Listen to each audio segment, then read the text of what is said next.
Olá, meus irmãos. Que a paz do Mestre Jesus esteja em nossos corações.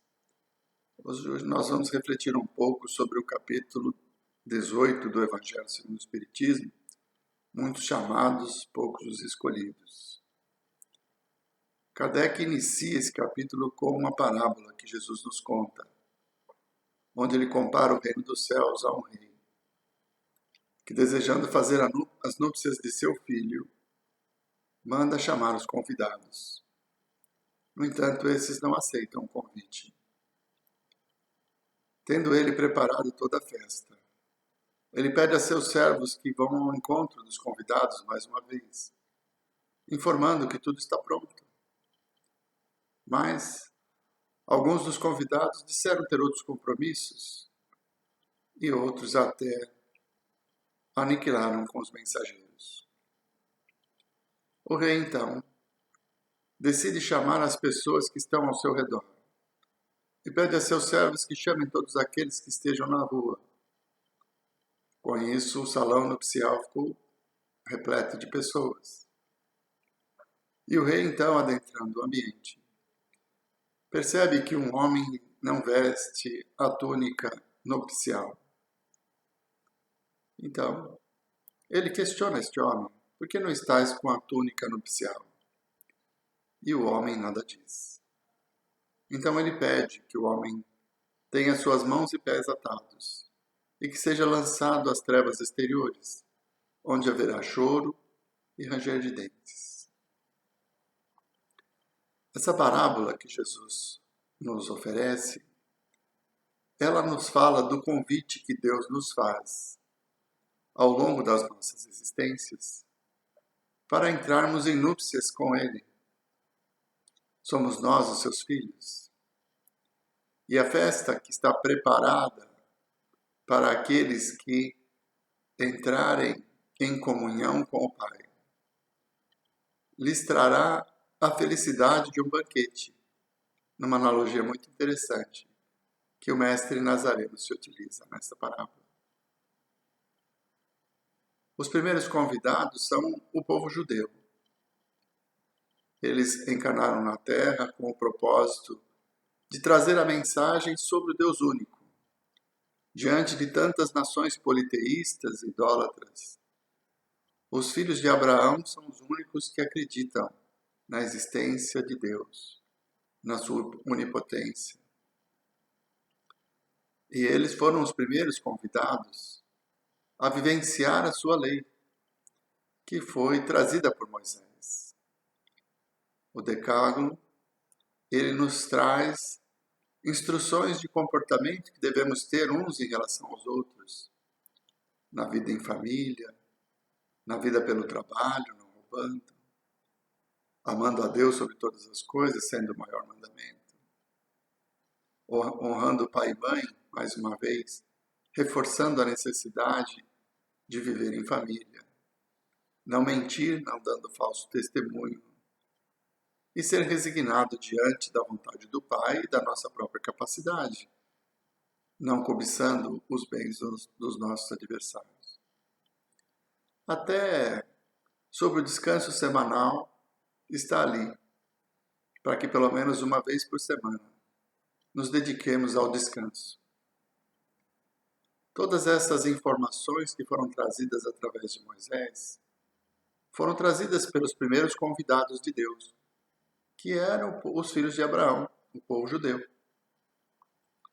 Eles traziam em si o comportamento da fé, porque, diante de situações tão adversas como o cativeiro no Egito e a ausência de um lugar onde pudessem construir a sua nação, ficaram 40 anos no deserto após deixarem o Egito, conduzidos por Moisés, eles mantinham a sua convicção da proteção de Deus. E mais do que isso, se consideravam um povo privilegiado, porque eram o povo escolhido por Deus. Essa atitude orgulhosa da nação judaica acaba por afastá-los do caminho da construção social que é necessário que se faça para que o nosso mundo evolua. Então, apesar dos 10 mandamentos estarem contidos nas leis mosaicas e na Torá, nas leis que regem a sociedade judaica, muitos desses mandamentos acabam ficando só na letra. Então, são os convidados que aqueles que Deus convidou para a sua seara e que, apesar de terem todas as ferramentas, não conseguiram colocá-las em prática. E por isso foram necessários novas mensagens. Os novos mensageiros que retornam ao mundo, informando aos convidados que a festa, o banquete está pronto e que tudo está preparado, são os profetas. Os profetas que vieram trazer, reforçar as instruções do Pai sobre a necessidade da nossa transformação íntima, até a chegada do Mestre Nazareno. A luz se fez no mundo quando Jesus encarna na Terra. É a mensagem de amor que nasce no coração das pessoas. E esses são os convidados que receberam a boa nova, que conseguiram compreender a mensagem do Cristo. Dentre os 3 anos de Messiato, Jesus nos trouxe as instruções sobre o que precisamos mudar em nós, nessa reforma íntima tão necessária para que alcancemos a felicidade. E a sua mensagem foi interiorizada pelos apóstolos, mas principalmente pelos gentios, a partir do início do trabalho de Paulo de Tarso.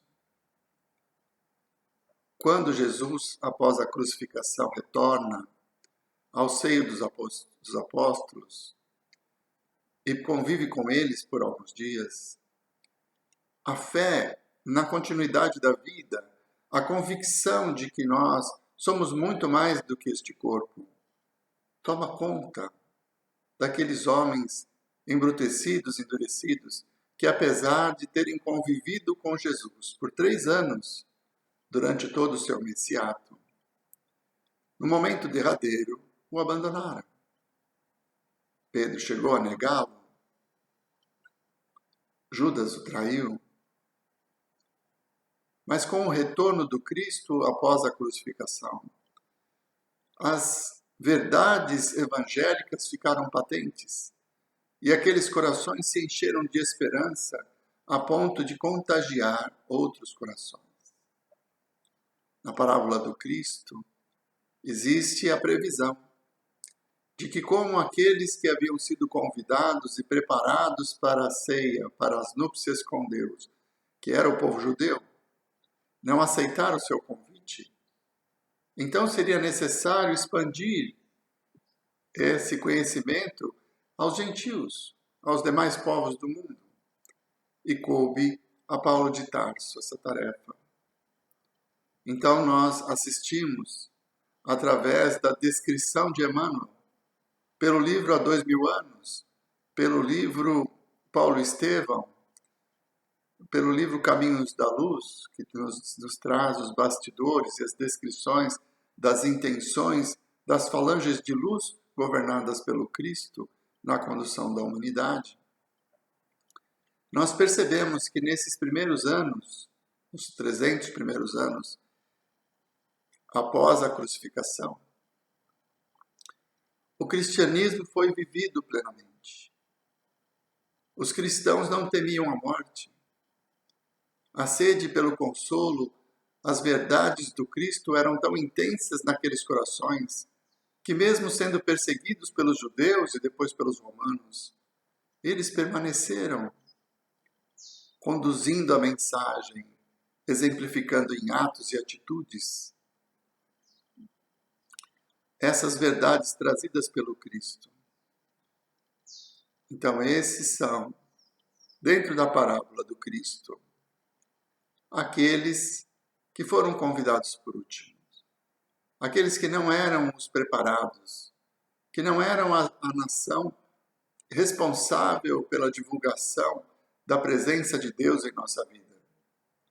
Eram gentios, que através de Paulo de Tarso acabam dominando toda a Europa ocidental, a ponto de seu número ser tão grande que o próprio Império Romano adota a religião cristã como religião do Império, trazendo os cristãos que eram perseguidos e conduzidos às arenas de suplício para a presença dos patrícios de Roma.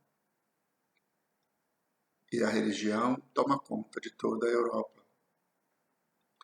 A religião baseada na mensagem de amor do Cristo, mas envolta pelo orgulho do Império Romano. Quando Jesus se refere àquele homem que está sem a túnica nupcial, ele está se referindo às pessoas que, tendo conhecimento da doutrina, que tendo essa vivência do Evangelho do Cristo, não a assimila a não ser pelas aparências. Então não são dignos de adentrarem ao reino dos céus. Ou seja, não encontrarão a paz interior e a serenidade de consciência, que é a conquista daqueles que, aprendendo e praticando o Evangelho do Cristo, conseguem conviver com as adversidades da vida de uma forma mais serena. E conseguem construir a felicidade apesar da dor, como foram os primeiros cristãos, nos 3 primeiros séculos do cristianismo. Apesar das perseguições, apesar dos suplícios na arena, mais e mais pessoas se permitiam conduzir pela mensagem de amor e de consolo trazida pelo Nazareno, que ficou patente em toda a civilização humana. Não há pessoas nesse mundo que não conheçam o Cristo. Podem não ser cristãos, mas a sua mensagem está presente em todo mundo, ajudando as pessoas a compreender melhor a vida. E aquele homem que então estava presente, mas que não tinha a prática, a interiorização dos ensinamentos do Cristo, por isso não estava com a túnica nupcial na parábola que Jesus nos ofereceu, ele teve suas mãos e pés atados. O que significa isso? Um castigo de Deus? Que Deus impôs a sua fúria diante daquele que tentou enganá-lo e estava participando do seu banquete? Claro que não. O simbolismo de mãos e pés atados, ele está relacionado com a lei de causa e efeito, que nós construímos o nosso futuro a partir das nossas atitudes, das nossas escolhas. E quando o rei diz que lhe sejam atadas as mãos e os pés, é porque ele não terá mais escolha e terá que resgatar os erros cometidos. Quando lhe diz que ele será atirado às trevas exteriores, que seriam as trevas exteriores? Será que é o inferno previsto por Dante, descrito por Dante? Claro que não.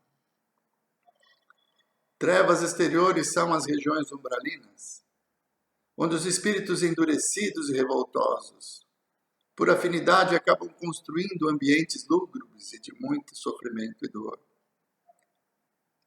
onde a luz se ofusca pelos sentimentos de ódio, de vingança, de revolta. Essas são as trevas exteriores. E as mãos e pés atados simbolizam que nós não teremos escolha diante da lei de causa e efeito. E teremos que resgatar os nossos erros. Mas não podemos esquecer da misericórdia do Pai, que nos oferece os meios. Então, por maior que sejam as nossas dívidas, por maior que sejam os nossos erros do passado, estamos de mãos e pés atados porque teremos que resgatá-los. Na sua infinita justiça, Deus não poderia simplesmente retirar de nós aquilo que nós mesmos construímos. Mas na sua misericórdia infinita, Ele nos oferecerá os meios, de acordo com as nossas forças, para que possamos desatar esses nós, resgatar os erros do passado e construir uma vida melhor. Mas para isso, é preciso que nós escolhamos a porta estreita, aquela que exige de nós sacrifícios e mudanças. Porque enquanto nós escolhemos a porta larga, que é mais uma das descrições contidas neste capítulo do Evangelho, Jesus nos fala para que nós escolhamos a porta estreita, porque ela representa o esforço, o desejo de mudança. E a porta larga representa a manutenção dos nossos comportamentos, dos nossos desejos. Como aquelas pessoas que dizem, eu sou assim mesmo. Por que você gritou? Porque eu sou assim mesmo, eu sou muito nervoso. E a pessoa me ofendeu, então eu me senti revoltado. É da minha personalidade. Sabemos que estamos errados agindo assim, mas justificamos as nossas atitudes por nosso comportamento, pela nossa personalidade. Eu sou espanhol, eu sou assim, enfim. Escolhemos justificar o nosso erro, ao invés de combatê-lo em nós. Esse é o sentido que Jesus coloca quando nos fala da porta larga, porque ela é mais fácil. Não teremos que viver os conflitos entre o que eu desejo e o que eu necessito, entre a mensagem de amor, de perdão, de compreensão, de caridade trazida pelo Evangelho e o meu comportamento egoísta e orgulhoso. Escolher a porta larga é nos manter estacionários diante das provas, das expiações que a vida nos oferece, para que nós possamos construir um ser melhor, para que possamos vencer as nossas imperfeições. Escolher a porta estreita é justamente enfrentar esses desafios, ir ao encontro das nossas imperfeições.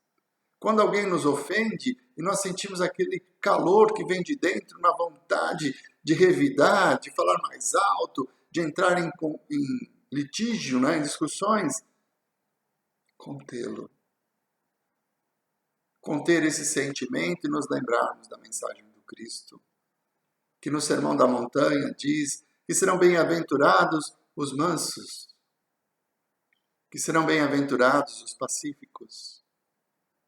E diante da contrariedade, que ainda é fruto das nossas imperfeições, nós controlarmos os nossos sentimentos e atitudes. E percebermos que esse esforço de passar pela porta estreita, combatendo as nossas más tendências, é que nos trará a felicidade. Então, aquele que teve suas mãos e pés atados, ou seja, que teve, como cada um de nós, que resgatar os erros do passado, e que foi atirado às trevas exteriores, onde a nossa própria consciência nos remete diante das nossas imperfeições, dos erros, dos remorsos, das angústias, dos ódios que ainda habitam o nosso íntimo. Essas são as trevas exteriores. E no nosso dia a dia, nós podemos vivenciar essas experiências. Não precisamos esperar desencarnarmos para encontrarmos lá no plano espiritual o que nós construímos para o nosso futuro.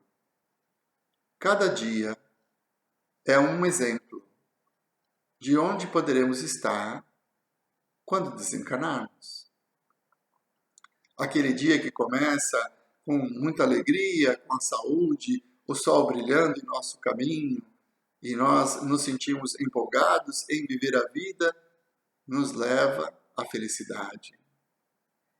ao banquete com Deus, na gratidão por tudo aquilo que Ele nos oferece. Mas no decorrer do nosso dia, nem tudo são flores, porque há de haver o escândalo, como disse o Cristo. Então, essas contrariedades, esses conflitos, eles vão surgir naturalmente, e é diante do nosso comportamento é que nós vamos medir o nosso grau evolutivo. Saímos para o trabalho e no meio do caminho uma pessoa vem e colide com o nosso carro. De repente, estamos parados e a pessoa vem e colide com o nosso carro. Carro novinho, acabei de comprar, nem acabei de pagar ainda. E ele ficou ali todo amassado. Como será a nossa reatitude? Como será a nossa reação? Qual o tamanho da porta que nós vamos trilhar? Aquela porta larga, em que diante do nosso direito de ter o nosso patrimônio destruído, vamos exigir do outro a retaliação, vamos talvez agredi-lo com palavras, como foi imprudente, onde já se viu, será que estava bêbado? A porta larga, onde nós vamos vivendo os padrões sociais, que nos oferece os direitos. Temos o direito de exigir do outro a reparação pelo seu erro, na lei civil. Mas nós podemos sair do nosso carro e atravessar a porta estreita. Conter a nossa perda material e nos preocuparmos, em primeiro lugar, em saber se aquele que colidiu com o nosso carro está bem, se ele não se feriu.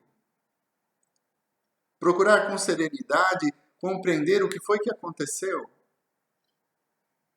Será que ele passou mal na direção? Se ele teve um mal súbito? Será que houve uma distração? Um celular, né? Nos dias de hoje, muito comum, o celular nos distrai quando nós estamos dirigindo.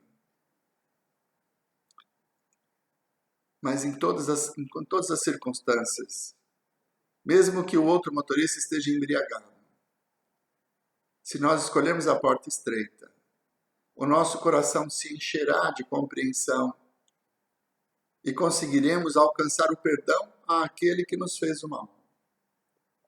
E esta atitude não vai mudar a vida dele,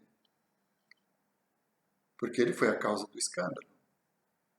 Ele assumiu compromissos por agir daquela forma. E esses compromissos lhe trarão, pela lei de causa e efeito, as consequências. É a tal das mãos e pés atados. Não há meio de fugir a isso. Mas para nós, é o exercício do Evangelho. Não vamos abrir mão dos nossos direitos, mas vamos fazer isso com pessoas pacíficas, procurando as melhores soluções diante da situação, não permitindo que a revolta nos domine. E o perdão que nós concedemos àquele que bateu no nosso carro não vai mudar a vida dele, mas com certeza nos trará paz. Porque evitaremos que se construa no nosso íntimo o ódio, o rancor, a mágoa, aquela sensação de injustiça. Puxa, justo no meu carro, era novinho. Não é? A porta estreita nos leva ao banquete com Deus, porque nos liberta do sofrimento. Precisamos refletir sobre as nossas atitudes e ações e tudo aquilo que faz com que a nossa vida tenha obstáculos ou nos traga sofrimento. E nós vamos perceber que lá no Evangelho, nas orientações trazidas pelo Cristo, na lei trazida por Moisés, que nos dá os meios ou a melhor forma de conviver com o nosso semelhante, são nessas instruções que estão os convites para que nós participemos da união com Deus, na construção das núpcias, que é um casamento, é uma união, que nos convida a esta transformação de comportamentos. Muitos são os chamados, porque Deus, na sua infinita misericórdia, não irá em nenhum momento nos abandonar. Ele nos dará sempre oportunidades de recomeçar, de reconstruir, de caminhar segundo as nossas possibilidades, porque jamais exigirá de nós algo que não podemos dar. Deus nos convida a cada momento a mudar o nosso comportamento. E não adianta que nós exaltemos a sua presença, como muitos que dobram os joelhos em louvor a Deus, em cânticos sublimes de amor, de fé, construindo um ambiente, uma atmosfera positiva. Claro, estamos em oração, mas no íntimo. Como aqueles que, de joelhos, exigem do Criador que lhes traga a felicidade tão necessária. Que retire do seu caminho os obstáculos, as montanhas que nos cabe suplantar, que nos cabe ultrapassar. Pela lei de causa e efeito, todas as coisas que acontecem na nossa vida são de nossa responsabilidade. Então não adianta dizer Senhor, Senhor. E Kardec coloca nesse capítulo mais uma passagem do Evangelho do Cristo, onde ele descreve exatamente essa situação. Nem todos os que dizem Senhor, Senhor entrarão no reino dos céus, mas somente o adentrará quem faz a vontade de meu Pai que está nos céus. Muitos irão dizer-me neste dia, Senhor, Senhor, não profetizamos em teu nome? Não expulsamos os demônios em teu nome? E não fizemos muitos milagres em teu nome? E então eu lhes direi em alta voz, afastai-vos de mim, vós que praticais a iniquidade. Mateus capítulo 7, versículos 21, 22 e 23. Profetizar em nome do Cristo é levar o seu ensinamento ao coração das pessoas com quem nós convivemos. Expulsar os demônios seria esse trabalho de levar o Evangelho aos corações endurecidos pelo ódio, até nos trabalhos mediúnicos, onde nós nos defrontamos com espíritos obsessores que trazem o ódio como sua bandeira e o motivo de suas vidas. Ali, naquele instante, doamos a Ele nosso amor e temos o desejo de que eles possam, tirando o ódio de seus corações, encontrar o bom caminho, expulsando os demônios, profetizando em nome do Cristo. Mas tudo isso só nos levará ao reino dos céus se as nossas intenções estiverem envoltas na verdadeira caridade. Não basta que nós realizemos as tarefas que nos cabem com o propósito de alcançar a graça de Deus, de atingir o nosso objetivo, que é a salvação. Aqueles que, diante da profecia do Cristo, quando ele retornará, cercado por seus anjos, e irá pairar sobre as nuvens, onde todas as nações estarão reunidas à sua frente, e ele irá separar os bons dos maus. O critério para estabelecer quem é bom e quem é mau é a caridade. Pelo menos é o que está descrito no Evangelho.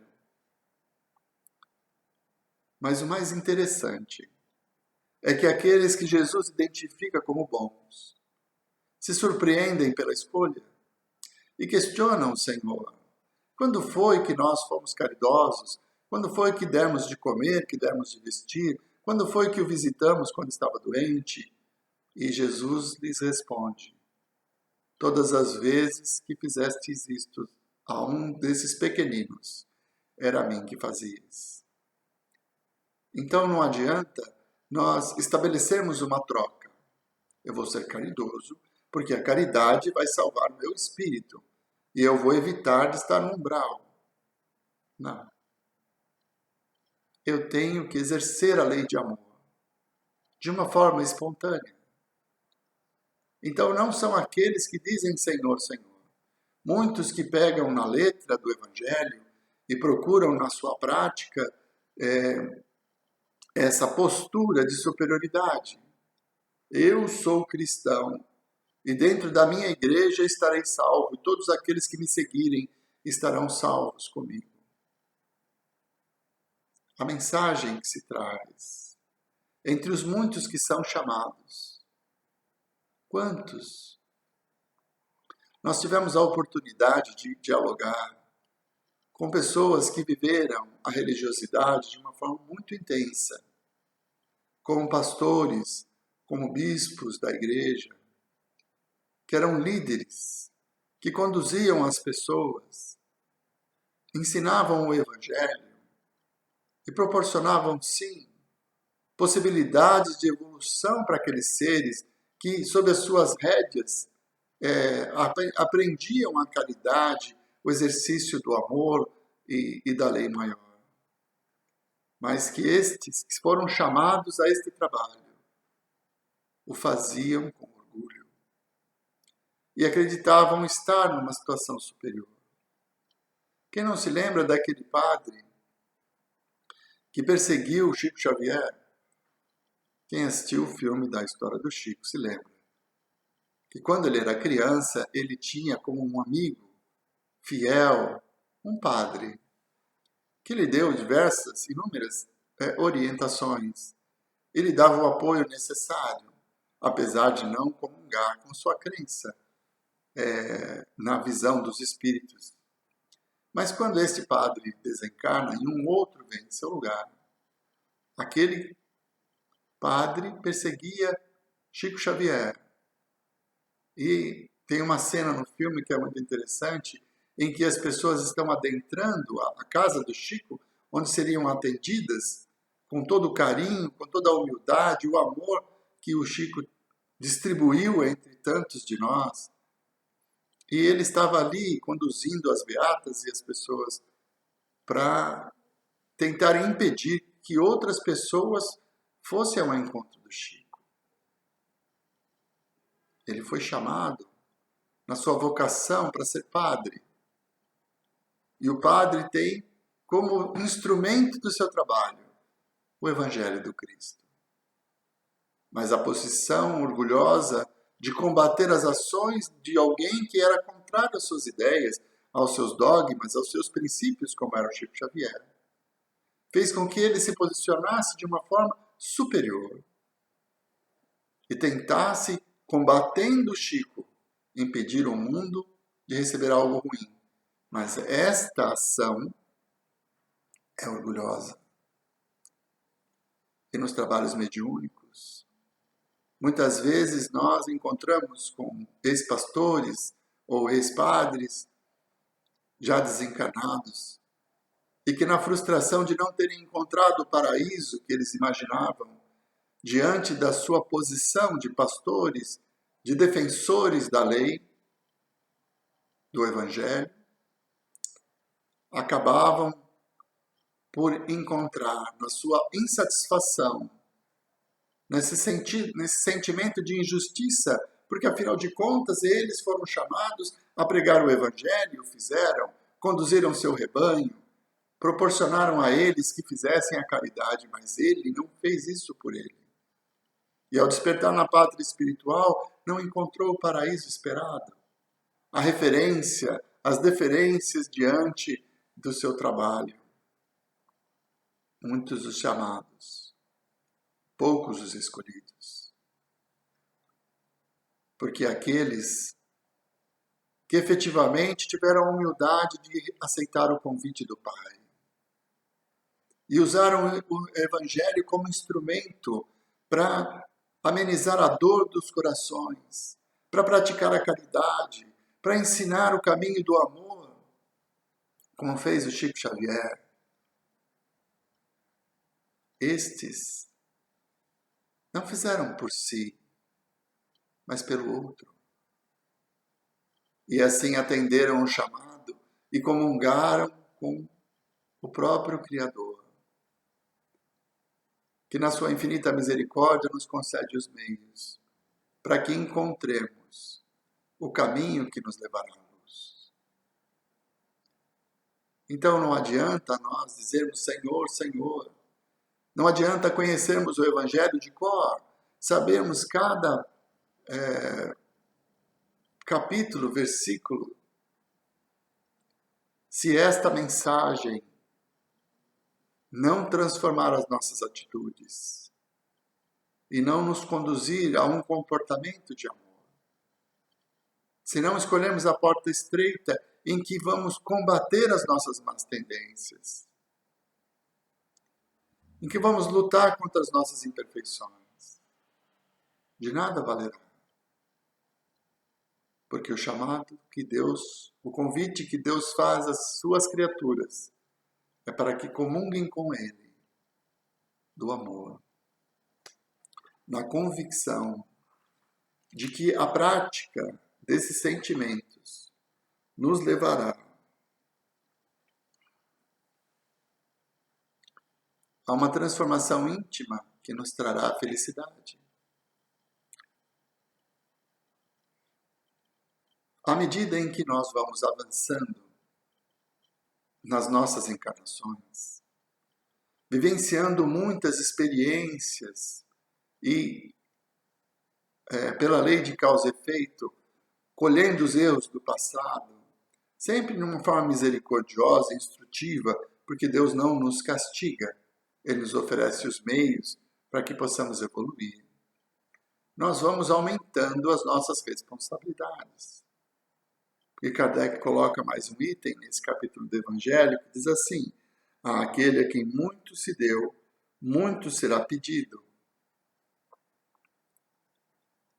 Então, diante do conhecimento adquirido, as justificativas para as nossas imperfeições vão diminuindo. À medida em que eu vou compreendendo a lei de causa e efeito, que eu vou aceitando Deus com a sua infinita justiça, com a sua infinita misericórdia e bondade, os meus olhos para as situações da vida devem se alterar. Eu não mais poderei me revoltar diante da doença que visita o meu corpo, porque ela não é um castigo, não é o acaso, mas um momento. Uma das muitas provas ou expiações que eu necessito nesta vida, para que possa superar as minhas más tendências, para que possa superar as minhas imperfeições. À medida em que eu vou conhecendo o Evangelho do Cristo, compreendendo as suas mensagens de amor, mas de profundas revoluções no nosso comportamento, então a minha responsabilidade aumenta diante das oportunidades que a misericórdia do Pai me ofereceu. A quem muito foi dado, muito será exigido. Porque conscientes da verdade, conscientes do Evangelho de amor, as nossas atitudes, quando são contrárias a esses ensinamentos trazidos pelo Cristo, aumentam a nossa responsabilidade. E o que para um seria uma prova menos intensa, como a consequência, uma responsabilidade menor, pela ausência do conhecimento, aquele que com egoísmo não pratica caridade, que vive em função dos seus próprios interesses, construindo o seu próprio patrimônio e não se importando com a fome ou com o vizinho que passa por necessidade. Eu trabalhei, construí o que é meu, ele que vá trabalhar e construir o que é dele, numa atitude orgulhosa e egoísta. Esse que não conhece a lei de caridade, que ainda não compreendeu a mensagem do Cristo, estará errando menos do que aquele que, conhecendo o Evangelho e que aprendeu na continuidade da vida que aquele que hoje passa necessidade, que está caminhando ao meu lado, pode em uma outra encarnação ter sido meu filho, meu pai, meu irmão. Quem sabe? Quando nós aprendemos sobre a reencarnação, aceitamos a justiça de Deus que nos oferece segundo as nossas próprias obras, mas que coloca o amor como principal instrumento da nossa evolução. Então, ter este conhecimento aumenta a nossa responsabilidade. E quando nós fugimos da caridade, quando nós não conseguimos compreender aqueles que estão caminhando ao nosso lado, as consequências são maiores. Porque sabendo, não fizemos. O que é muito pior do que fazer quando não sabemos qual é o melhor caminho. Então, Kardec nos alerta, trazendo essa passagem do Cristo. A quem muito foi dado, muito será exigido. Porque a nós espíritas, que nos foi oferecido o conhecimento da reencarnação, que nos foi permitido analisar o Evangelho segundo a imortalidade, na compreensão perfeita da lei de causa e efeito, na compreensão perfeita do sentido do amor ao próximo, que Jesus deixa muito claro na nossa necessidade de evoluir. É, para nós, uma responsabilidade ainda maior, porque muito nos foi dado. Abriu o véu da morte, que não é o fim.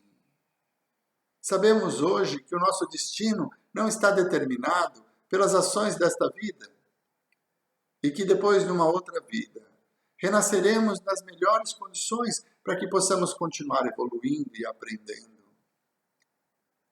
Que o paraíso prometido, que o reino dos céus, descrito pelo Cristo, não é um lugar geográfico, mas uma condição de consciência e equilíbrio, em que, conscientes de quem somos, humildes diante das nossas próprias imperfeições, nós vivemos a serenidade de usufruir das melhores oportunidades que a misericórdia de Deus nos ofereceu.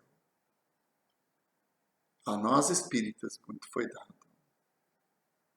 Porque hoje sabemos que somos imortais e que a misericórdia de Deus sempre nos oferecerá uma nova oportunidade.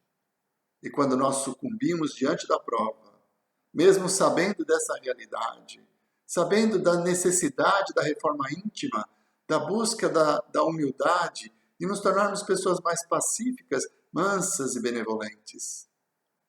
Porque isso constrói dentro de nós um ser melhor. Então, quando erramos, a nossa responsabilidade é ainda maior. Muitos são os chamados. E não foi por acaso que nós fomos ampliar as fileiras do Espiritismo. Não foi por acaso que nós pudemos ter acesso a essas instruções e conviver na oportunidade da casa espírita de praticar a caridade de uma forma plena, desinteressada, nos lembrando do ensinamento do Cristo, que a caridade com Jesus é benevolente e indulgente, perdoa. A nós foi dado o conhecimento para compreender essas instruções. E nos cabe agora nos esforçarmos para passar pela porta estreita. Esse esforço que nos leva a combater as nossas más tendências, a nos transformarmos diante das adversidades da vida, porque é no momento em que nossa vontade é contrariada que nós podemos medir o quanto o Evangelho penetrou no nosso coração. Que a paz do Mestre Jesus permaneça sobre todos nós. Inunde os nossos lares, para que a compreensão e o respeito sejam as nossas atitudes diante das diferenças entre os espíritos que, reencarnados na mesma família, buscam o progresso e o aprendizado, além do resgate dos erros do passado.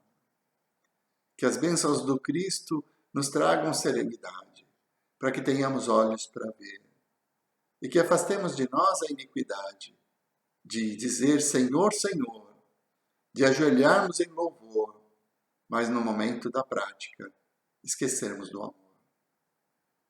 Que a paz do Mestre permaneça entre nós. Muito obrigado, meus irmãos.